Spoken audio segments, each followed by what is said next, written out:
മാമ്രയുടെ ഓക്കുമരത്തോപ്പിന് സമീപം കർത്താവ് അബ്രഹാത്തിന് പ്രത്യക്ഷനായി.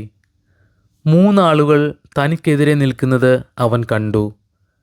അവരെ കണ്ട് അവൻ കൂടാരവാതിക്കൽ നിന്നെഴുന്നേറ്റ് അവരെ എതിരേൽക്കാൻ ഓടിച്ചെന്ന് നിലം പറ്റത്താണ് അവരെ വണങ്ങി.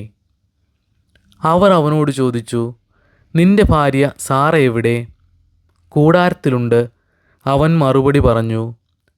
കർത്താവ് പറഞ്ഞു, വസന്തത്തിൽ ഞാൻ തീർച്ചയായും തിരികെ വരും. അപ്പോൾ നിന്റെ ഭാര്യ സാറയ്ക്കൊരു മകനുണ്ടായിരിക്കും.